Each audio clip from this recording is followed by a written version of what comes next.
Good morning. This is Dr. Bernardo again. It's just a little bit after 8 a.m. and I had the energy this morning before I got into about 10,000 other things to continue the video that I have sent to you last night, yesterday afternoon, so to speak. So I'm going to work through the rest of the week agenda that I stopped at a point where I thought I had kind of overloaded you, reminding you a couple of housekeeping things that I've already said about 10 times, which is to again look at the intro video before you look at the part one video that I posted last night.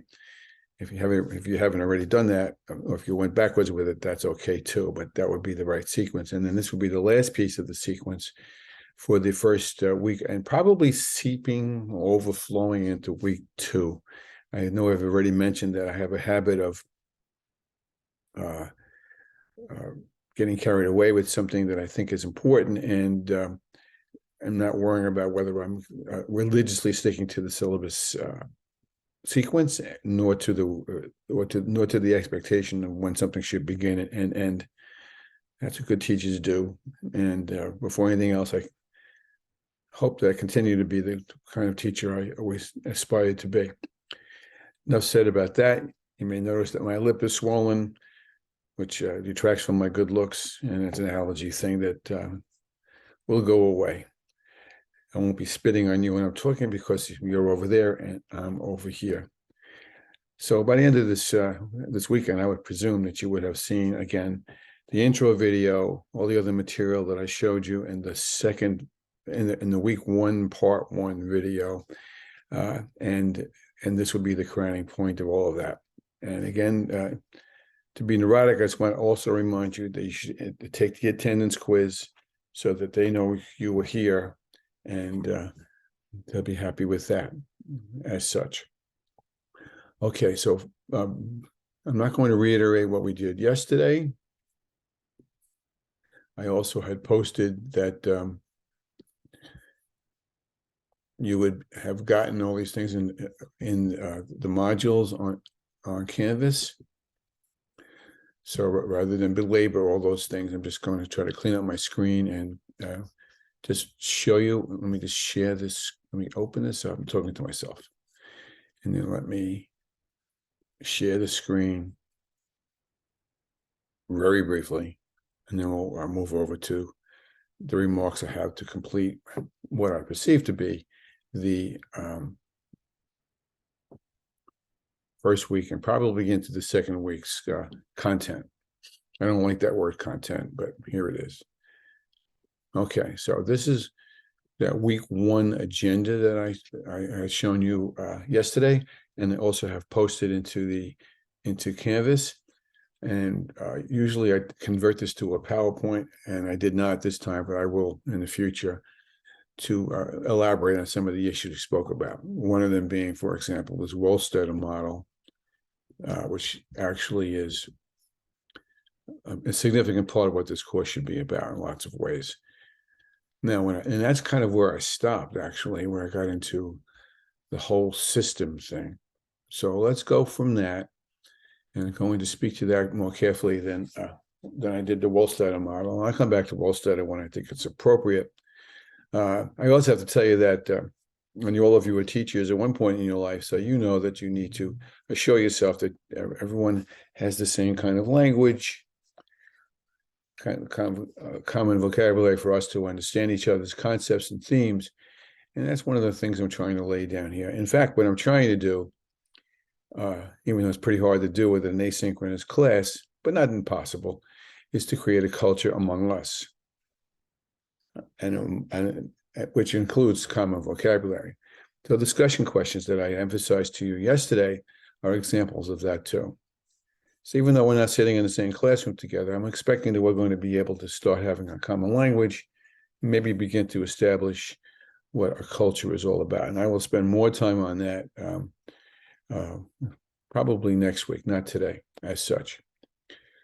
So yes, you should know the Wohlstetter model, because the Wohlstetter model identifies 6 variables, 6 factors, 6 sets of practices that speak to how a group, in this case, in your case, perhaps a think tank group, or more likely an entire faculty set of stakeholders, not just faculty necessarily, where these factors are present, you're much more likely to be an effective group. And I will spend more time on that down the line. But then I got over here too. It's a whole systems thing. And that's another set of vocabulary that we need to talk about. And here it is. So what we're talking about here is, let me back up for a second. Back a couple of presidential elections ago. Actually, quite a few now that I think about it. Bill Clinton was running for president, and his chief advisor, James Carville, was still around and kind of a character, basically had a slogan that the Clinton campaign used to win was, "It's the system, stupid." No, I'm sorry, it's the economy, stupid. That's what he kept saying. I just changed one word over to, "It's the system, stupid." I'm not calling you stupid. What I'm saying is that it's one of those fundamental building blocks of understanding how an organization, whether it's a school system or a school building, the Boy Scouts, a club that you belong to, a football team, anything that you want, a family, all have subsystems that are in operation, believe it or not. Some of that refers to the culture premise, which I'll say for a rainy day to come back to. But now what I'm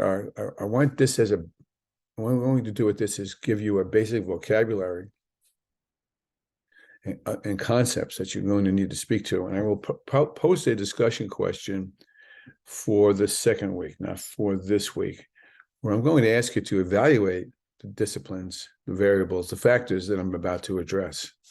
So if nothing else, work from it on that count. I'll also post some videos to go with this as well as put in 2 PowerPoints, both of which I'm going to play back to you today, this morning. So it starts with a person named Peter Senge, extremely well-known organizational theorist. Don't turn off by the word theory. Organizational thinker, maybe a better word. And by way of his family tree, this is the nerd in me speaking, he's out of the Sloan School of Management, out of MIT, which is a pretty prestigious place. And that whole department, that School of Management, has hosts of, I'm not sure of his hosts, has what I call a family tree of thinkers who have in many respects captured what an organization, not just schools now, is all about, and how to work on helping that organization rebuild itself to be a nurturing one, a continuous one. He's one of several I'm going to mention in this class, actually. He wrote a book called The Fifth Discipline, which I based a lot of my own dissertation research on back in the day, that I would recommend for those of you who might be in a doctoral program or choose to go into a doctoral program later on to read. It's kind of a deadly book to read. It's not exactly, it's a business organization book, and it reads like that. But there's a lot of profound points in there. So the book, The Fifth Discipline, is a great book for you to have in your professional library. A better one to have out of Senge is Schools That Learn. Now, what he did with that book is actually he turned the whole systems, learning organization, systems, disciplines, variables back towards schools.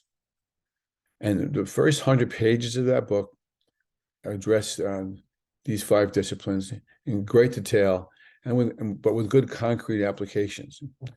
And were you to go continue reading the book, you would then go to maybe 200 or 300 pages of examples of what schools have done with those five disciplines. It's a very, very worthy book. I would also recommend if you, I once required the book for the course.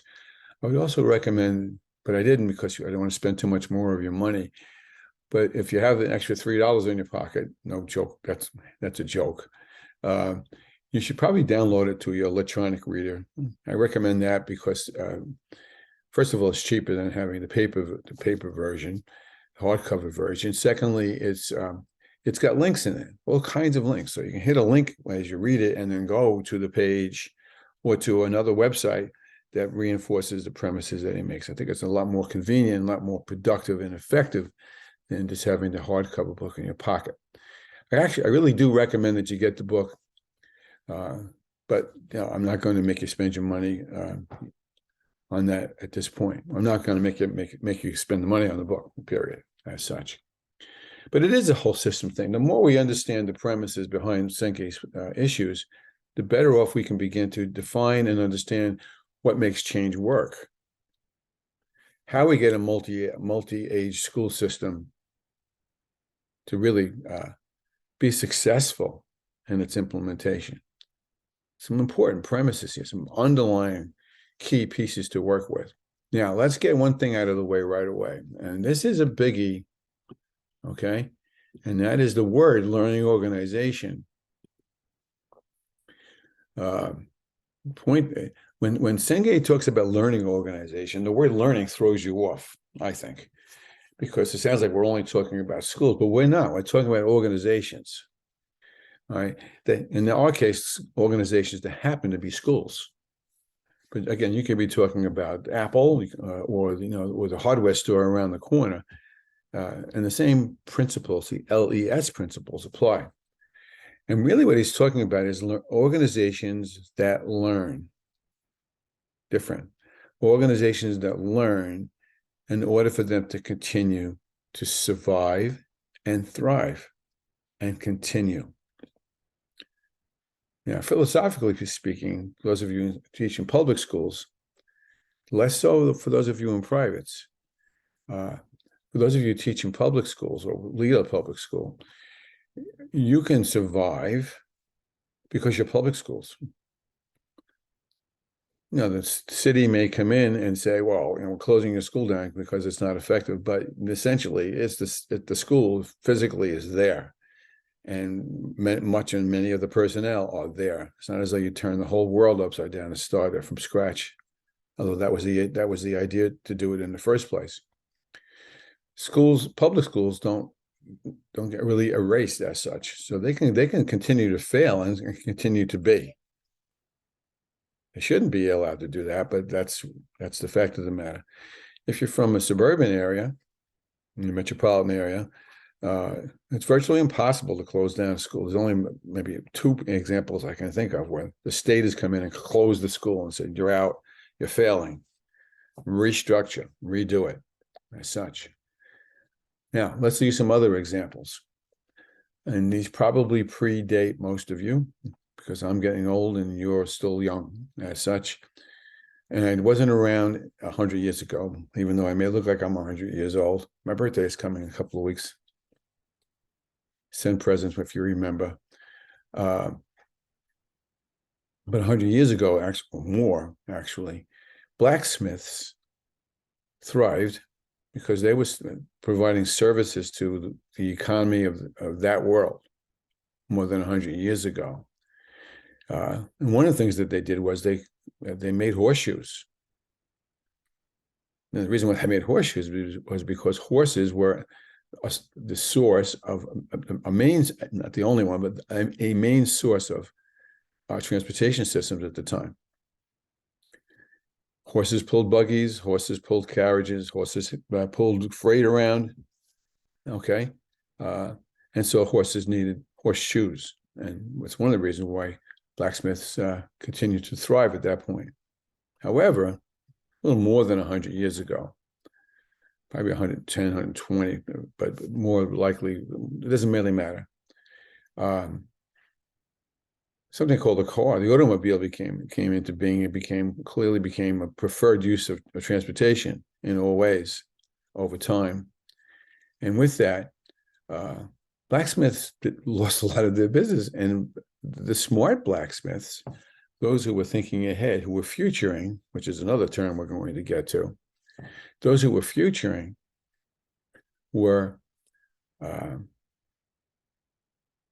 changing their blacksmith shops to gas stations. That's what looking ahead. They were changing with how they perceived the needs were changing as well. They were learning ahead. Okay. Now, if you look at present times, as a matter of fact, it was already predicted it would have happened and hasn't quite happened yet. Well, two things. One would be there would be driverless cars. There are driverless cars running around now, and there will be more. And another one was flying cars. If you're old enough to remember the Jetsons, they were flying around and a lot sooner than we seem to be having. But it's right on the cusp of being a reality. Now, the other piece of that is electric cars or solar cars. I've even seen things about hydrogen-powered cars, which are going to radically change how we service or how we manufacture cars to begin with. And we know that's already happening. I got an email yesterday from Volvo offering me one of their electric cars, and I'm really tempted to get one, except it's too expensive in my view for now, notwithstanding the price of gasoline. But they are certainly in the future, right in front of our future. And so the automobile companies have begun to switch over to hybrid cars, over to strictly electric cars or non-gasoline driven cars. These are things that are all happening. And when, in fact, the car manufacturers are or were smart enough to move to this future or recognize it was coming, whether they liked it or not. I use the word emerging future a lot. They continue. If they don't, they won't. No pun, no poetry rhyme intended. Another example, and again, this probably predates a lot of you, maybe not all of you. I'm not sure when. I'm going to say 20 years ago, 25 years ago, maybe a little longer ago than that. The rage was VHS tapes. You could watch a movie on a cassette tape, or on a cassette tape. Leave it at that for the moment. Now, where did you get those tapes? You rented them. You rented them from a video rental store, most famous of which was probably Blockbuster. And a Friday night, you'd run down there to try to be the first person to rent the video for the newest movie that had come out. And for several years, Blockbuster thrived. Video rental stores thrived. And then what happened? DVDs, I should say, came along. And then what happened? Netflix, a small company, began to look around and say, you know what? We don't have to have people, fight their way through the lines at a physical store. We can mail them DVDs of movies that they want to see, and then they'll just send them back. So they create a new system that, in effect, knocks Blockbuster and video rental stores off the streets. I think there's one Blockbuster left, someplace in Alaska, I read. It continues to exist. Blockbuster went the way of the blacksmiths because it did not future. It did not learn how to continue itself. Lacked some of the variables I'm about to get into right now. Netflix was even smarter than that. Netflix even realized that it could capture the media market by making its own content. And last night, bored out of tears with what else was on regular television, I went to Netflix to look for something to watch. I didn't want to watch anything that was on there, so I went to YouTube and I watched some things on YouTube. So the streaming services are the present right now in terms of delivering content of media to people. Watch how the future continues to upload itself from that point. So that's what the learning organizations are. They continue by continuing to learn and by practicing these 5 pieces. I'm going to read them out to you for a second, and then I'm going to go to some PowerPoints to help you understand it that much more clearly. They have a shared vision. Their groups know how to learn together. That's called team learning. The organization tries to help nurture its individual workers, their colleagues, so they continue to get new skills. The automatic starter in my car, the remote starter in my car wasn't working. It's a silly story. I bring it back to Volvo, and I said, it doesn't work. And I said, okay, you have to leave it here for a day or two. We only have one remote starter specialist, so to speak. And I had to go find this guy from someplace else. That person clearly didn't have those skills 5 years ago, had to get those skills.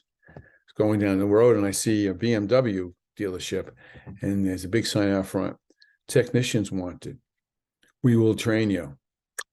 Okay. That's about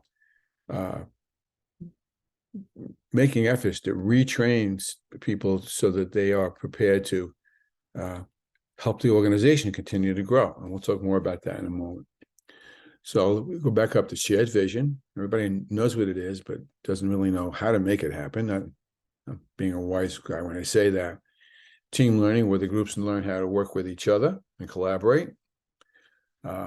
Personal mastery, where the organization helps people upgrade their skills, not only for the person's benefit, but for the benefit of the organization's goals. And then the last piece is, I have this down wrong. 1, 2, 3, 4. What's the limits? Oh, I leave it. Let me change this. I'm so sorry.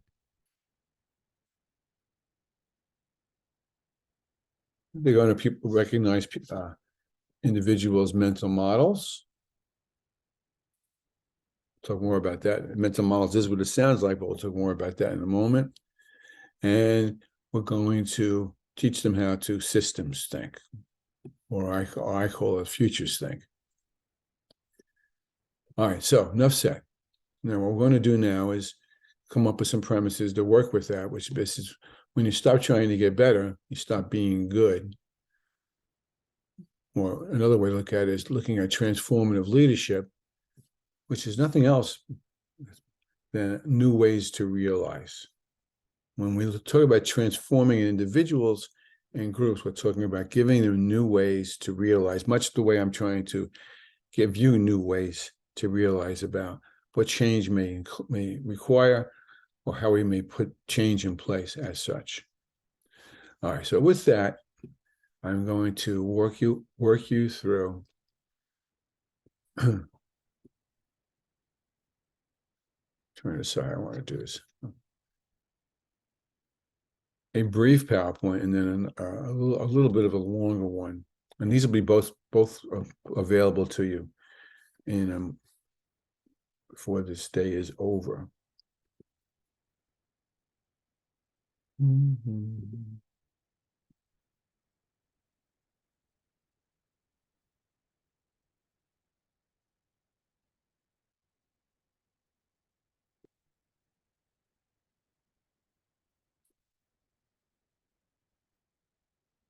I've been doing Zoom a lot longer than most people, and I still haven't figured it out so well. All right, so we already talked about is the system stupid? When I post this video, I'm deliberately not playing the video just because there's a narration, there's an audio narration to this. So when you open it up, if you want to review it again, you'll be able to hear my prose one more time. Some of these things we've already spoken about. Those are the 5 variables. I call them variables or factors, or actually Senge calls them disciplines, practices. And this graphic explains it pretty well. They show how systems thinking ties over to personal mastery, ties over to mental models, back to team learning, and over to shared vision, and how they all work together. And the words in between them are the words I've already begun to use with you. That is continuous learning, continuous improvement, continuous innovation. All right. Now, I've already spoken about the Netflix premise, so I'm not going to repeat that to you as such. And I'm going to go to this premise, which we've already spoken about as well. Now, this is one thing I will read to you as such. I think it's got says so much, and I love the graphic. A learning organization cannot, he shouted, be a learning organization without a true shared vision, which requires that you then have to be able to identify, generate, and sustain the collective will towards meaningful action, which is embedded, grounded into the deepest purpose that you can develop. We will come back to those premises pretty much throughout this whole course, where you sustain the collective will. I use the word the collective mindset, which is a book that I co-wrote with two of my colleagues. I didn't require, I was tempted to, but didn't want to have you spend all your money, but recommend the collective mindset that spends a good amount of time on meaningful action and embedding will into deepest purpose. Enough said about that for the moment. So I'm just going to do is just review these same premises. You probably have heard this metaphor or analogy, I never know which is which, is everyone uses this. This is not an original Bernardo, but it really captures the issue. A mental model is what lies beneath the attitudes, the dispositions that characterize your faculty, your stakeholders in your case. And the metaphor that he uses is the iceberg. I mean, you can see the tip of the iceberg, but what lies beneath that that's the dangerous part, because you can't see that. And those are the things that if you don't bring that to the surface, you may crash into, and it will sink you as such. Now, hidden beliefs are usually considered to be negatives. They're not necessarily negatives. In fact, they don't have to be at all. We'll come back to that when we do culture. Hidden beliefs can deter. If you have some sourpusses in the faculty room who are screaming and yelling and complaining, it may be affecting the attitudes of the whole group. On the other hand, if you have people who are very positive, hopefully that will be permeating the group and encourage them to be productive, effective collaborators. What the good organization does is they bring these premises to the surface so that everyone can dialogue about it, both the negative and the positive, so that you can come to common understandings and dialogue. You can only expose that when you have careful dialogue. Dialogue is an important word here. Dialogue means active listening. It doesn't mean my just talking at you and you just talking at me. Now, systems disciplines, again, these aren't in any particular order, is clear. Recognize the interconnection among subsystems. The toe bone is connected to the foot bone. Think about the subsystems that comprise your whole, with a W, system, your human body. You have a neurological system. You have a circulatory system, a skeletal system. You have a muscular system, muscle system. I'm leaving out quite a few. You have a digestive system. When any of them are out of whack, you don't feel well.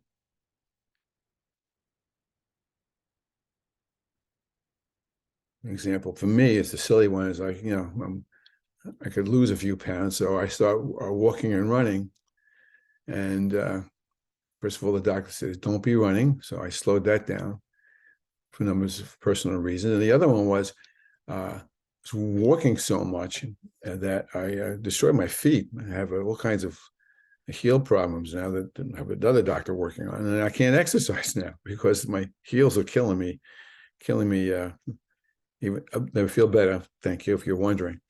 But that's an example of not considering what I was doing on the one hand, how it would affect other parts of me. And you can think of your own examples as far as this is concerned. So when COVID hits, a lot of educators weren't prepared for that. A lot of leaders weren't prepared for that. I could tell you more stories about that. And this is a phrase that you probably have heard more than one place. What were we doing? We were building the plane while we were flying. And that ain't good. Because we hadn't prepared our systems to consider the possibility, and we should have, he shouted, we should have prepared our systems to be ready for remote learning, alternative learning approaches, and we didn't. Most of us didn't. And what was the subsystem that was affected? Well, quite plenty of different subsystems. Were the teachers. Suddenly, teachers had to learn how to teach online. I had to learn. So many of us have had to learn since then, because all the systems changed, and we were not ready for it. We hadn't futured for it. Major mortal sin. Major mortal sin. I think you can see in the achievement levels that few things have really been positive about that, in my estimation, in terms of the current research. So systems thinking is thinking about the interconnection of premises. If you go to a multi-age classroom, school system, what are the subsystems that are affected?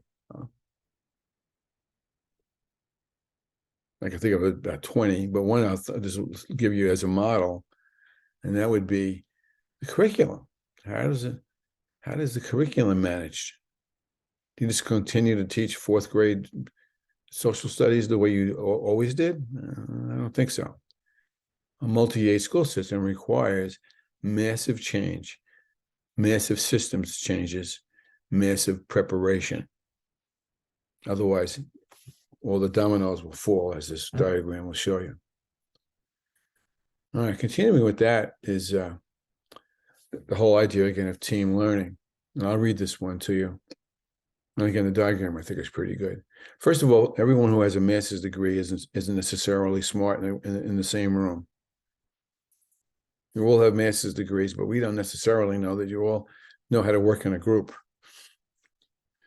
Because groups need to either have the instincts to know how to work together, to collaborate, collaborate, work together, or they need to be trained how to acquire those Wohlstetter skills that I mentioned in yesterday's video. So team learning requires that we take steps, the organization takes steps to enable smaller groups to interact, collaborate, and collectively problem solve, to enable the small groups to interact, collaborate. I wrote that twice. Provide capacity to enable small groups to I wrote that 10 times. What's wrong with me? That's got to get changed.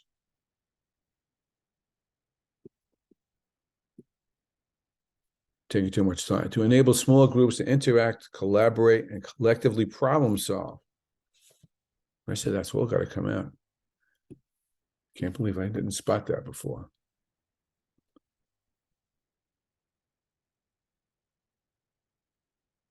There we go. Now I like that better.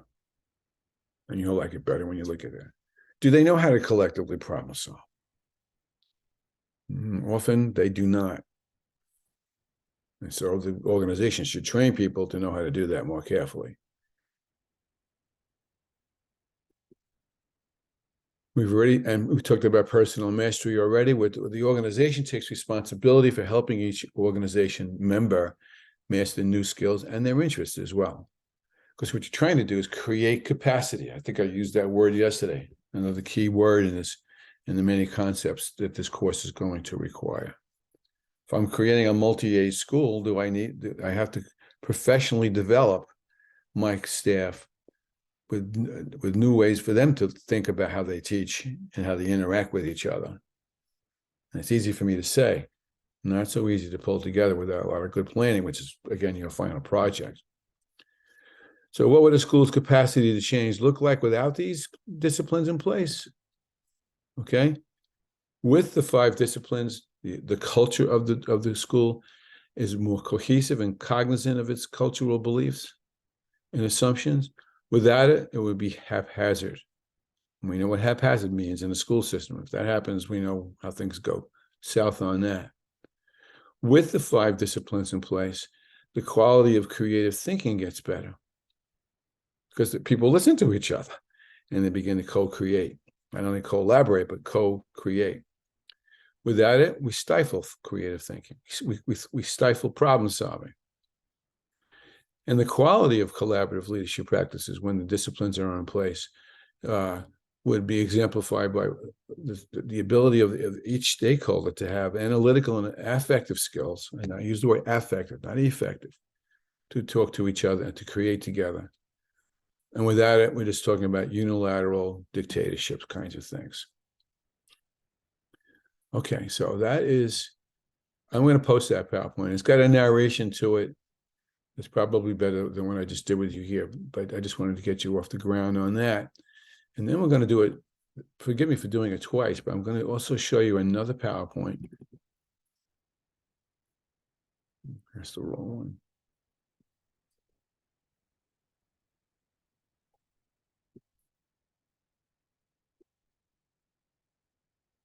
There it is.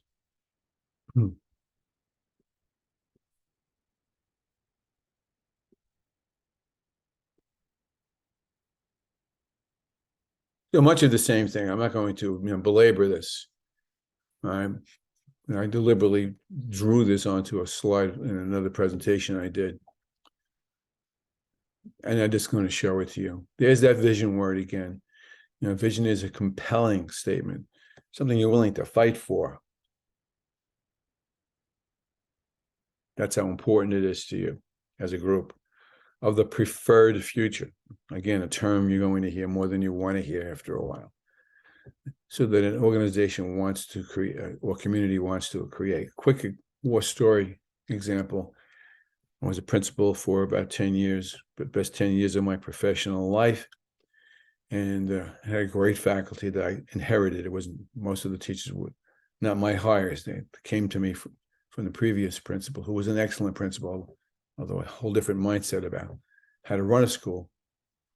And we had decided, by way of looking at data, that we needed to do better things with our reading approaches.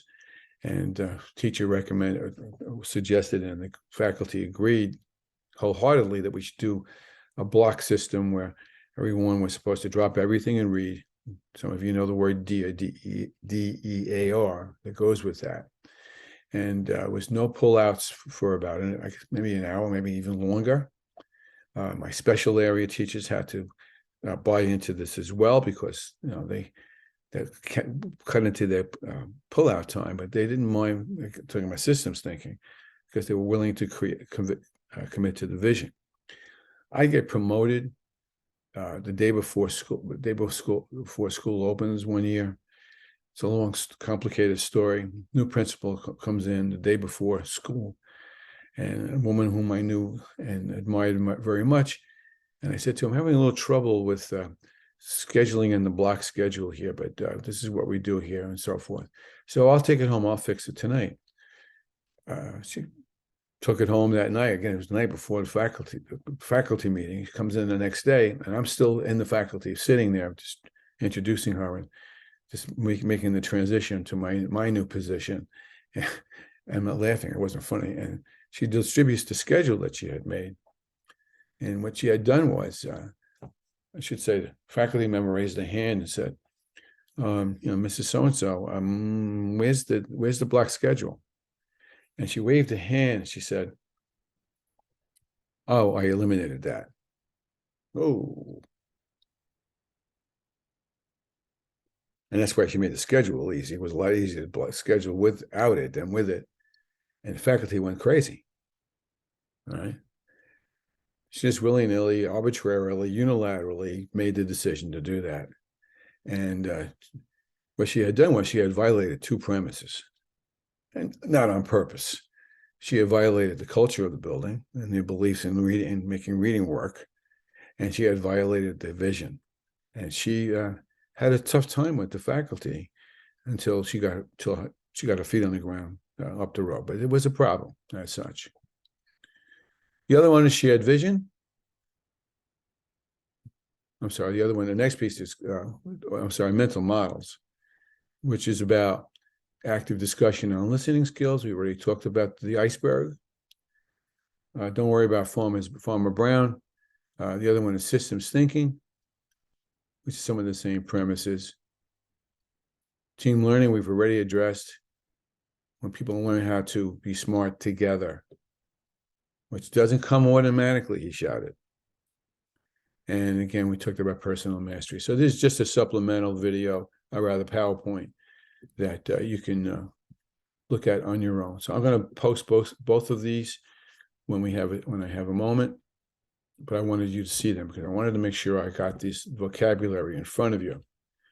Which brings me now over to the state of the union, so to speak. I'm teaching a course for another course about district leadership practices, and the teachers in the group, they're all teachers, got kind of cranky with me the other day, and they basically were accusing me. It wasn't an argument, but they were suggesting to me that I was a little out of touch with some of the things that are going on, and I didn't like that they said that, but maybe they were right. I'll accommodate that later. Basically, they ran out a list of complaints. And I understood that. Many of these complaints are as old as Fred Flintstone, and some of them are new. I mean, let's be honest, the damage when the meteor strike, the asteroid strike of the COVID, the unfutured COVID premise epidemic is still reverberating around the world, and not just in the educational world. With probable futures we still may not have recognized, and I'm not smiling about that.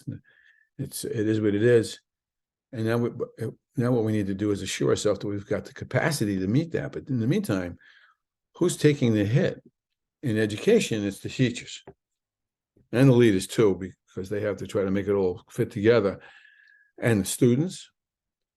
All right, but everyone's got to get used to this new world, and it hasn't been smooth. Now, along with that, and I'm probably anticipating some of the things that are on this outline that you can't see.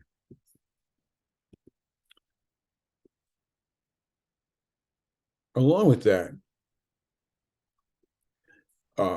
is other variables, other factors that are in place. Okay, we have the COVID, all the things that are associated with the COVID. I'm talking too fast.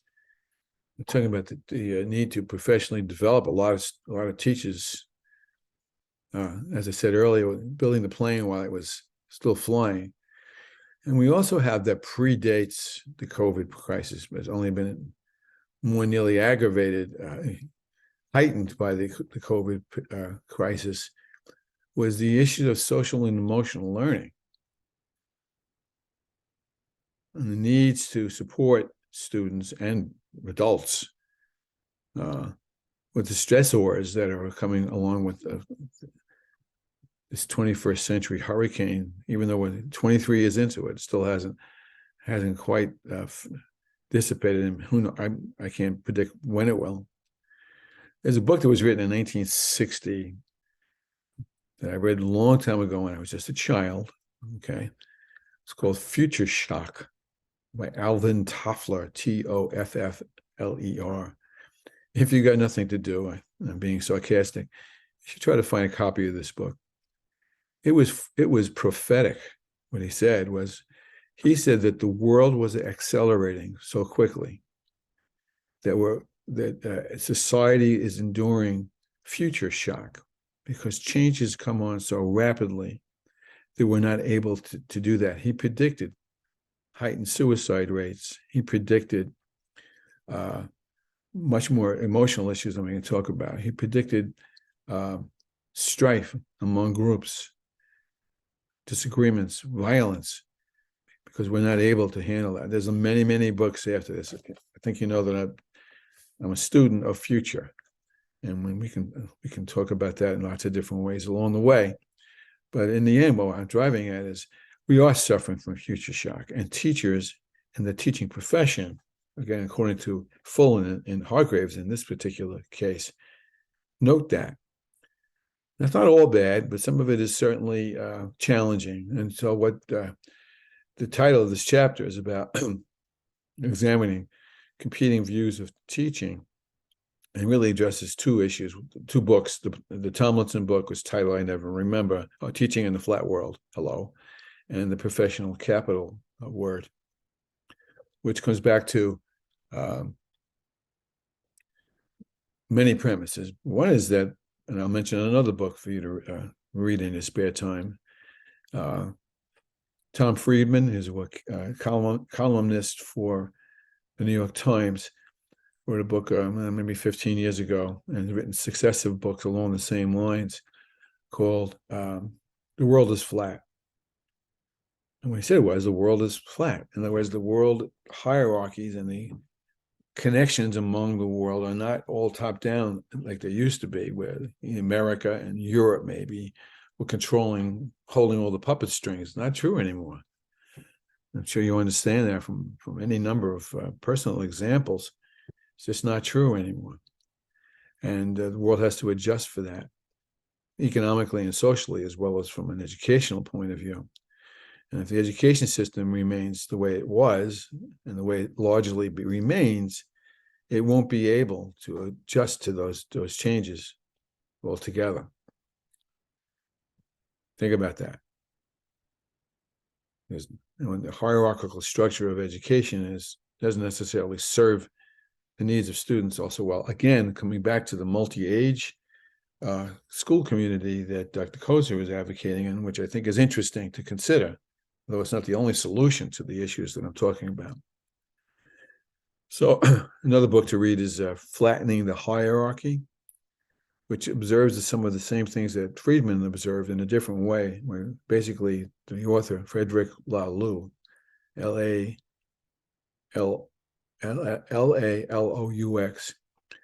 talks about how companies have flattened their decision structure, which we'll come to in a moment. Well, actually, the moment is now. Picture, I don't know if they do I haven't been to a wedding in a little while, but I imagine it still happens, maybe not as much. If you've been to a wedding reception where you see the champagne fountain, it's not only in a wedding, but that's where I've seen it. The champagne fountain where the champagne is flowing into the top glass and it overflows and cascades down to the next level. And they fill up, and as it cascades down to the next level, it's a very pretty thing to see. And what people do is take their glass and dip it into the fountain. I guess it's the fountain, and take the champagne that way. A hierarchical, cascading, top-down structure.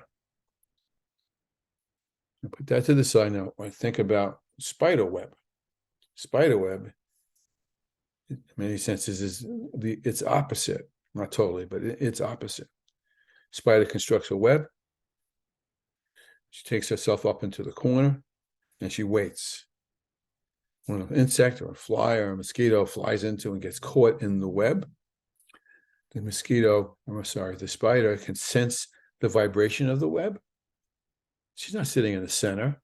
She's sitting outside someplace, and she can just whip down the old web and gobble up the insect, capture the insect, because she's alerted by the vibration and the ripple effect of the insect being caught in the web. Think about that kind of organization. Hierarchy, you understand. That kind of organization where the hierarchy is flattened, where everyone contributes to hearing the vibrations, feeling the vibrations, and responding to premises. What is your school? Is it a champagne fountain? Or is it a spider web? And don't cheat on me by saying, oh, it's a little bit of both. I don't buy that. It's one or the other. And for the most part, it's almost always a champagne fountain, but not always. A good example of a spider web in a school or school district would be a lot of committees, a lot of think tank groups recommending, sometimes making decisions, or at the very least making recommendations about actions that need to be taken for the best of the kids' needs. But that's a problem for how we view teachers nowadays and what's going on. I saw some research in Phi Delta Kappan maybe about a year ago that said that, I forget the percentage, but the majority of teachers would not recommend to their own children, to go into teaching. It's a sad thing to hear, but understandable, given some of the things that you were enduring as teachers. And issues that you have to deal with. One of them is basically it's about change, and here comes that future shock premise from 50 years ago, 60 years ago, 70? No, 60 years ago, out of Toffler, the premise of future shock. And all these other books that go after, I could give you 100 if you're interested in that. So what's resulted right now, presently, is there's competing viewpoints, and they tumble over each other. If I asked you, ask yourself after I ask you, if I ask you what the purpose of schooling is in the 21st century, what would it be?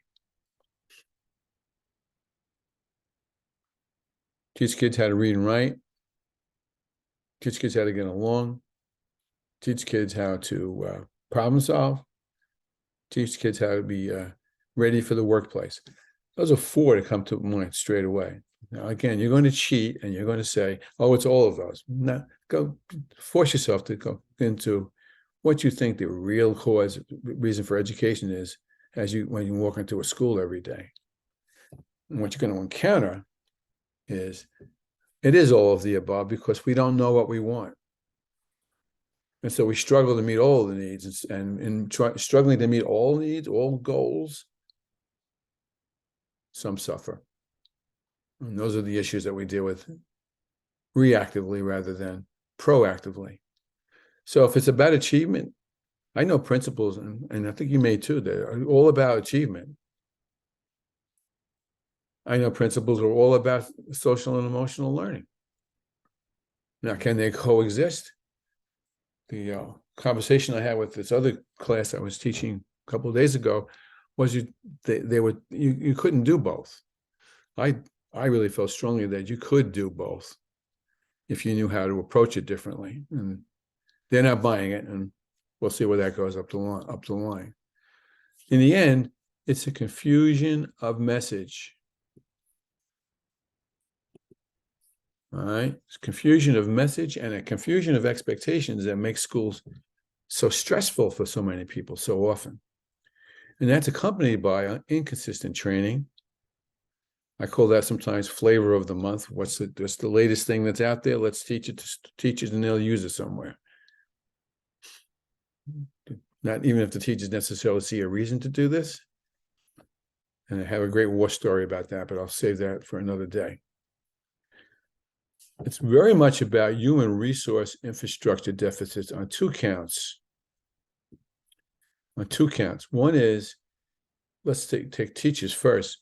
When teachers aren't necessarily given the emotional support they need to be effective with their children. And you know that happens because it's just too many masters to serve and too many things going on to really, focus that properly. And there are ways to do that, but it's easy to say and a lot harder to do. Along the same lines, think about the children you're trying to serve. I was a pupil personnel director quite a few years ago. It was a job that it's a great war story, but I'll say it before you. One of the groups of people who I supervised were the social workers. Wonderful group of people, effective, hardworking, caring people. There was an emergency or of any kind or any kind of issue, they were the ones who took care of it, and they were terrific people. I got a call from the high school lady one day. Now, she was in a school of, I want to say about 1,600 students on a staggered session. And she called me up crying. She says, "You have to get over here." So I said, "Okay." And I respected her. "What do you need?" She says, "Richie," she said, "I have 150 kids in the hallway who lined up to see me." I forget what the crisis was, but there was something very disturbing that had happened, and the kids were very troubled about it, and they needed counseling. So I said, "Okay." So I went down there, and sure enough, there was these children. These kids weren't just taking off a day out of high school. They needed to see Mrs. Baldi. And the woman was in tears, because not only for the things that she was hearing, but because she didn't have the capacity to meet all these children's needs every day. Now, what I did was I just called time out, and I called all the other 6 teachers, I think it was 6, maybe more, who were all in all the other buildings in the district. And I said, stop what you're doing, get over to the high school.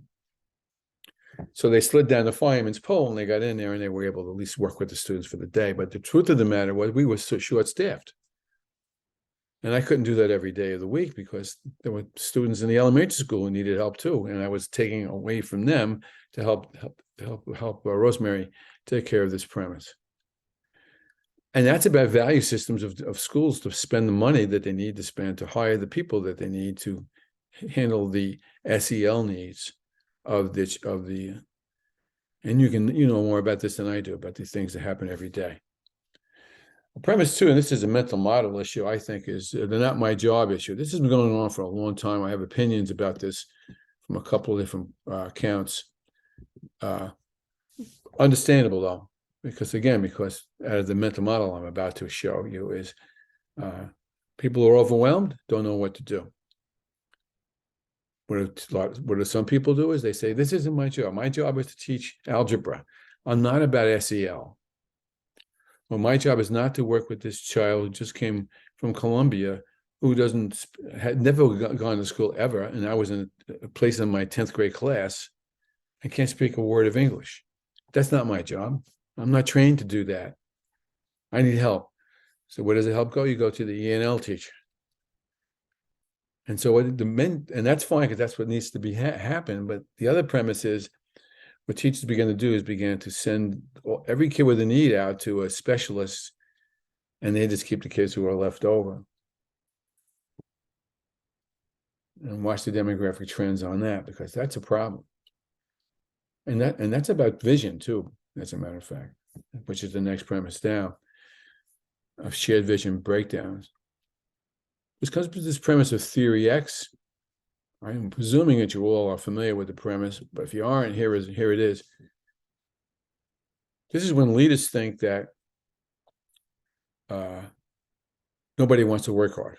They just want to come in for a check or get a vacation schedule. And so the leader is responsible for hammering teachers, in your case, to get the job done, to get the achievement scores up, take care of all these issues. And if you're not doing it, it means you're just trying to cheat the system, cheat the organization. All the research shows that this is an abysmal way, but a way that people sometimes expect, an abysmal way to make a school organization proper and then help teachers become effective teachers. And a lot of this comes down to this business versus capital, human capital viewpoint, which speaks to the premise that it's easy to teach. Just talk to kids like I'm doing to you, because I know it's not the most effective way to teach you these things. And I'm just boxed into this corner of asynchronous. And you don't need to be real smart to teach. They don't have to you can't be stupid, but you can, if you're halfway smart, you can read a textbook back at a kid. Like, we're okay. And what you do is you need a lot of performance data to assure yourself that the students have learned. And so you can hold the teachers that much more accountable. Otherwise, they're out. If they're just happy and smiling, life will be good. And you know what? Even this online thing that's been around for a while, this online thing might be really, it might be a way to save money. That's a business point of view. In opposition, there is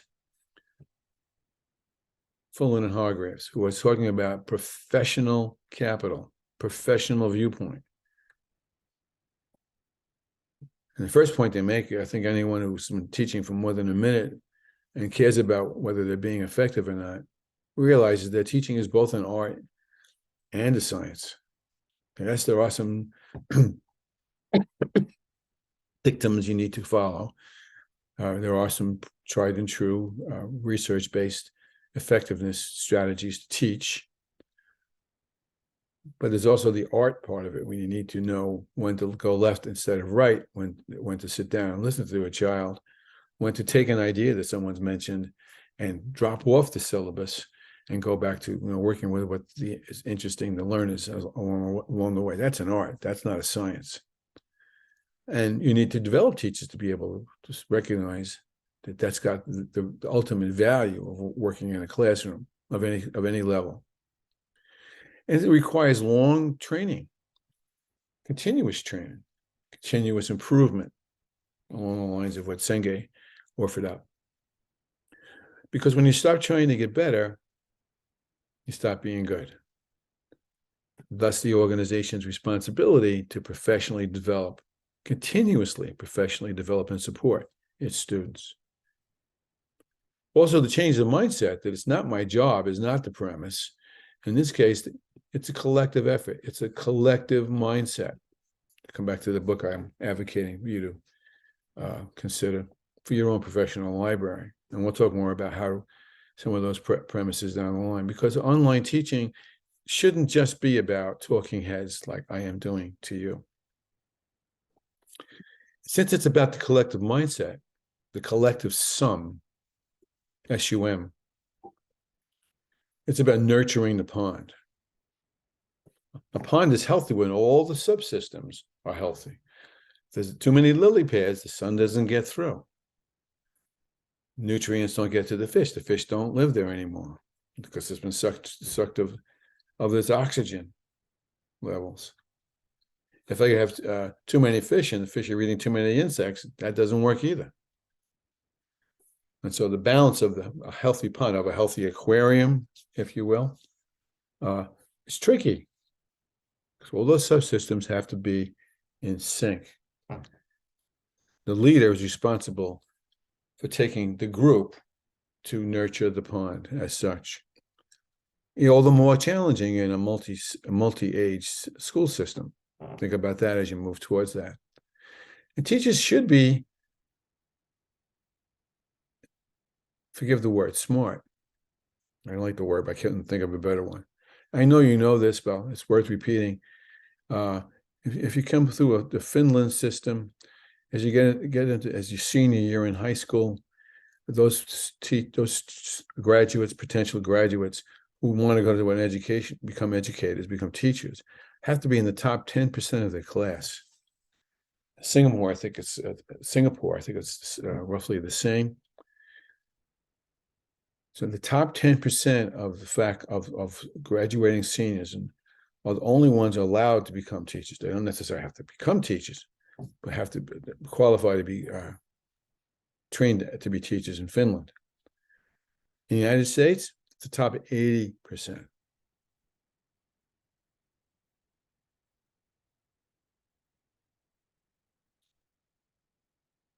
Now, does it necessarily follow that because you're in the top 10%, you're going to be a really great teacher? No. And if you're in the top 79th percentile of high school graduates, that you might be a good teacher because you're a loving and kind person and are willing to learn to become a better teacher. It may be true, but in the end, if we want to be treated as true professionals, doctors and lawyers don't come from the top 80%. Now, they're also paid better, aren't they, most of the time? And so we should be paying them differently to draw those top 10% people to us. Working conditions have to be ideal, which means you need infrastructure to support their needs, to help teachers continue to grow and to be able to meet those challenges. Okay? Yeah, you should use data, but you use data from a variety of sources. And you sit down, as they do in Finland particularly, and you sit down, not with a leader sitting there necessarily, where you talk the language to really understand what the data may be saying, which may not be, well, they can't necessarily recognize the initial consonant B.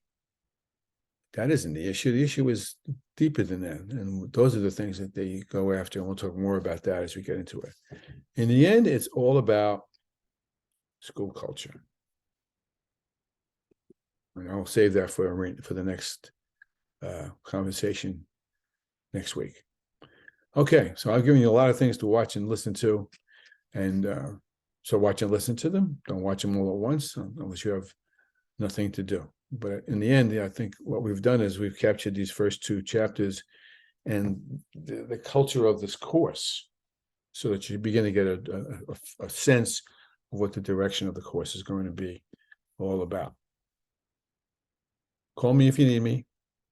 Email me if you need me. Text me if you need me.